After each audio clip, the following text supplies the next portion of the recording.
Interior dizaynda kim kuchli? Bolalar? yoki qizlar? Birinchi bo'lib did bo'yicha solishtirib chiqamiz. Qizlar tashqi ko'rinishga ko'proq fokus qaratishadi. Bolalar funksional va foydali yechimlar berishga harakat qilishadi. Did bo'yicha qizlar ustin. Bizda ikkinchisi tezlik. Bu yerda bolalar qizlarga nisbatan ancha tezroq ishlashadi va muammolarga tezroq yechim topishadi. Qizlar har bir detallar ustida ko'proq vaqt qolib ketishadi. Bu yerda bolalar ustun. Uchinchisi esa bizda ishdan zavq olish. Qiz bola dizaynerlar o'z ishidan ko'proq maza qiladi. Chunki go'zallik yaratish ularning tabiatida bor narsa. Yigitlarga esa hech narsa daromadchalik zavq olib bermaydi. Bu yerda qizlar ustin. Keyingisi bizda mijozlar bilan ishlash. Bu yerda qizlar ham yigitlar ham aniq faktlar va qat'iy deadlinelar bilan ishlagani sababli.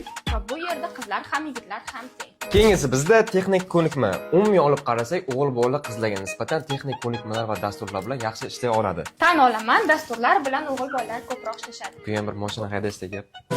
Oh my god!